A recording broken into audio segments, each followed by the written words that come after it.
If you've seen any of the images from the opening ceremony of the Olympics, you know that they have gone, whoever is in charge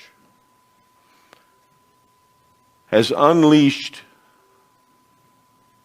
the powers of hell and blasphemy that only the chief captive of hell could have come up with.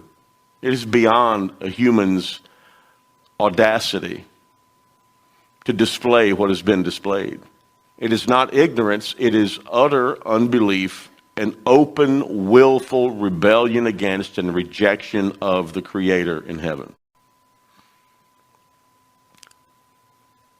We see what is happening, we understand why. Friends, we see here what to do about it. What do we do about it? We get serious about the gospel. The church doesn't rise up and fight. The church is dead.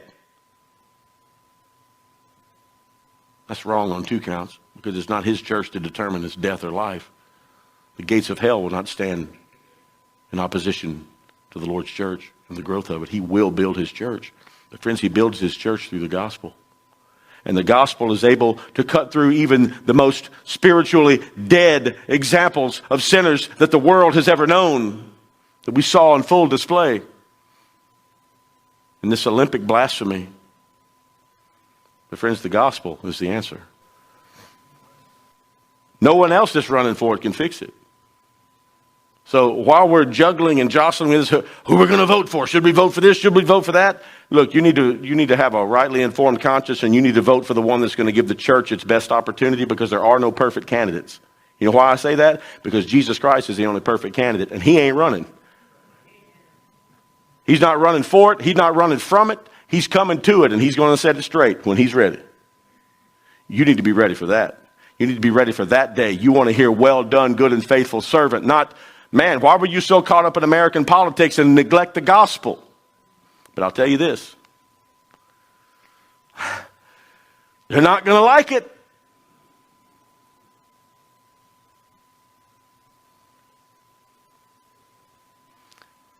But it's not about whether we are liked or not.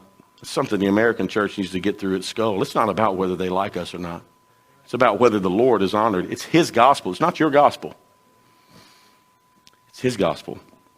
It's the king of his kingdom.